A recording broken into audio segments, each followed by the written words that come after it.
आप सभी लोगों को सादर प्रणाम। मैंने एक चीज़ देखी है, आप भी देखे होंगे। देश के लगभग हर परिवार अपने बच्चे को जब उसे पढ़ाना होता है, अर्थात उसे एक अच्छी शिक्षा देनी होती है, तो या भले वो उसकी आर्थिक स्थिति बहुत ही कमज़ोर क्यों न हो, लेकिन वो पढ़ाने के लिए अच्छे स्कूल का चयन करता है। ये पता लगाता है कि वहाँ टीचर कैसे हैं, ये पता लगाता है कि वहाँ अनुशासन कैसा है, ये पता लगाता है कि हमारे बच्चे की परवरिश कैसी होगी। यहाँ तक कि जो होमवर्क मिलते हैं, सारी चीज़ें मिलती, उसको पलट के देखता है। अगर कहीं बाय मिस्टेक वहाँ पे थोड़ी सी गलती पा गई तो वो शिकायत कर देता है प्रिंसिपल से कि देखिए ये ऐसा पढ़ता है, ये ऐसे पढ़ाया जा रहा है, ऐसे पढ़ाया जा रहा है, ये समस्या, ये हमारा बच्चा नहीं सीख पाता, ये नहीं कर पाता। ये हम ध्यान देते हैं। यही नहीं, जब उसी बच्चे की, यहाँ तक कि हम जब परिवार में होते हैं, एक परिवार में जब होते हैं तो हम सभी सदस्य ऐसे शब्दों का उच्चारण भी नहीं करना चाहते जो गलत हो, अर्थात उस बच्चे के मस्तिष्क में गलत बात जाए या उसके संस्कार में कोई कमी न हो जाए। हम ये बराबर ध्यान देते रहते हैं।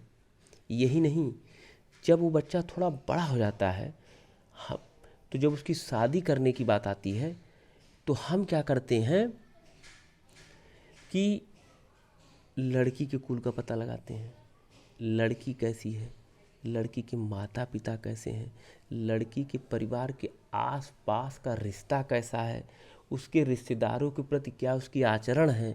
मतलब इतना ध्यान लगाते हैं, इतना करते हैं हम अपने बच्चे के पर बड़ा करने में, उसे एक अच्छा जीवन देने के लिए। लेकिन जब उसी बच्चे के भविष्य की बात आती है तो ये सारी चीज़ें हम भूल जाते हैं। अब आप ये सोचते होंगे कि अरे हमने सब इतना किया तो मैं कैसे ये कह रहा हूँ कि भविष्य की बात आती है। क्या आप वोट देते वक्त इतना ध्यान देते हैं? ध्यान देते हैं आप? नहीं देते। अगर आप ध्यान देते तो आज आपका बच्चा बेरोजगार न होता, उसको ये दुख न झेलना पड़ता। यही नहीं, आप जिसको वोट देते हैं, आप खुद देखिए, वो उससे आप मिल पाएंगे, उससे आप बात कर पाएंगे? आप एक वाकया ज़रा सुनिए एक समय के लिए, तब मैं थोड़ा सा इस पे अगला विस्तार करूँगा। ये आप लोगों ने देखा होगा, संसद में राहुल गांधी उठे, एक बार पीएम मोदी के पास गए, उन्होंने उनसे कहा, जो हम लोगों ने समझा है, उन्होंने उनसे कहा आप उठिए, मैं आपको गले लगाना चाहता हूँ। तो वो उठे नहीं, वो उनको बैठे बैठे ही गले लगा लिया और आके बैठ गए। और फिर थोड़ी सी चर्चा वर्चा हुई। फिर कुछ देर बाद प्रधानमंत्री नरेंद्र मोदी जी उठे और उन्होंने ये थपथपाते हुए कहा उस मेज को कि मुझे यहाँ पे किसी और ने नहीं, जनता जनार्दन ने भेजा है। जनता जनार्दन माने आपने भेजा है। और आपके बच्चों की हालत क्या है? बच्चों को छोड़ दीजिए, आप ये जो सिस्टम आपको दिख रहा है चारों तरफ, चाहे वो शिक्षा व्यवस्था हो, चाहे हॉस्पिटल की व्यवस्था हो, चाहे प्रशासनिक व्यवस्था हो, चाहे रोड हो, चाहे आप रोज जो पानी पीते हैं, ये सारी व्यवस्था जो आपको दिख रही है, ये आप ही चुनाव करते हैं। बच्चे को परवरिश करके बड़ा कर दिया, लेकिन जब उसके भविष्य के चुनने की बात आई तो चुनाव करते वक्त ध्यान नहीं दिए आप। सबसे समझदार समझते हैं आप अपने को। चुनाव करने का, ध्यान देने का नतीजा ये है कि आज तक ये जितने चुने हुए प्रतिनिधि आपके हैं, न वो आपको पहचानते हैं, न वो आपको जानते हैं, न आपकी समस्या उनको पता है, और ना ही आप में उनकी कोई दिलचस्पी है। क्योंकि आप इतने समझदार हैं होने के बाद भी आपने आज तक वोटिंग करते वक्त इतनी सावधानी नहीं बरती, और परिणाम आज 50 साल से आप एक अच्छी व्यवस्था नहीं दे पाए। क्या माता पिता का ये कर्तव्य नहीं बनता है अपने बच्चों के प्रति कि हम उसे घर, शिक्षा और व्यवस्था के बाद एक अच्छे समाज भी दें, एक अच्छे समाज का निर्माण करें? लेकिन आपने ऐसा नहीं किया। और अगर यदि आप ऐसा नहीं करते हैं, आप खुद सोचिए, मैं भी कभी सोचता हूँ, आप जिसे चुनते हैं, इसे प्रधानमंत्री बनाते हैं, राष्ट्र सारी चीज़ें बनाते हैं, विधायक, एमपी, एमएलए सारी चीज़ें, वो ना आपको सुनता है। आप उससे मिलने जाइए, भगा देगा आपको वो। और दूसरी बात सुनिए, कभी कभी तो एक वाकया और भी बहुत अच्छा है। जब ये चुनाव जीत जाते हैं, अर्थात जब उन्हें हम वोट दे करके उन्हें चुनाव जितवा देते हैं, तो ये बैठते हैं, एक दरबार लगाते हैं, जनता दरबार। कहते हैं कि ठीक, अपनी अपनी समस्या आप लेके आइए, हम बता रहे हैं। अरे गजब बात है यार। पहली बात तो तुम्हें हमने चुना किस लिए? ये जनता दरबार लगाने के लिए। जनता दरबार लगाने के लिए चुना कि ताकि तुम हमारी समस्या समझो। और जब तुम हमारी समस्या ही नहीं समझ पा रहे हो तो जनता दरबार क्यों लगाए हो? तुम्हें इसीलिए चुना गया था कि तुम जाके वहाँ जनता दरबार लगा कर तब हमारी समस्या जानो।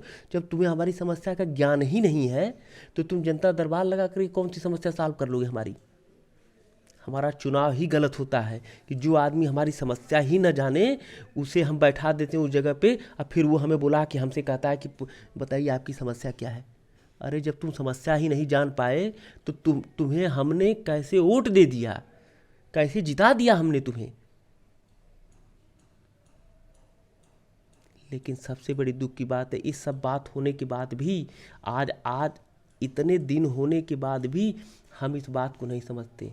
मैं जानता हूँ कि जब आप मेरी ये बातें सुन रहे होंगे तो आपको कहीं ये लगता होगा कि अरे यार ये सब क्या बता रहे हैं, सब हमें पता है। मुझे पता है कि ये सब आपको पता है, मैं कोई अलग से बातें नहीं बता रहा हूँ। लेकिन मैं ये बताना चाह रहा हूँ कि यदि आपने जिस तरह से अपने बच्चे की परवरिश करने से बचपन से लेकर के वहाँ तक की बातों का ध्यान दिया है, उसी तरह उसके भविष्य के लिए भी आपको चयन करने का ध्यान देना होगा।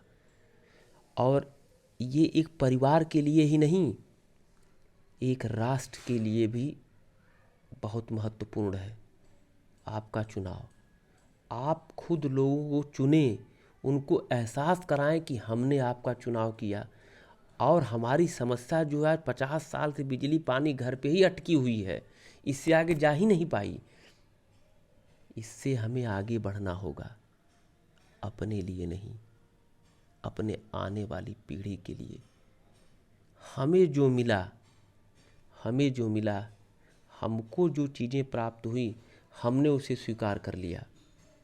और ये हमारी जनरेशन जो कि अब बौद्धिक लेवल में बहुत पढ़ी लिखी है, बहुत समझदार है, क्या उसको ये बात शोभा देगी कि ये सब अव्यवस्था जानते हुए भी वो अपने आने वाले पीढ़ी को ये सारी चीज़ें सौंप की जाएगा?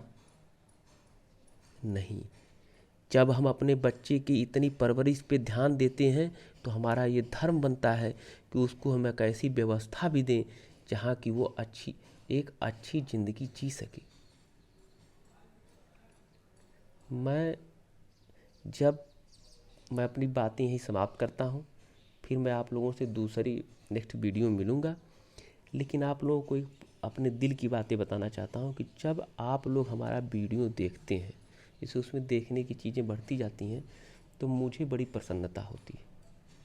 प्रसन्नता ये होती है कि किसी को भी तो मेरी बातें अच्छी लगी, इसी से मुझे बड़ी प्रसन्नता मिलेगी। अब मुझे प्रसन्नता होती है। आप लोगों को बहुत बहुत धन्यवाद, सादर प्रणाम।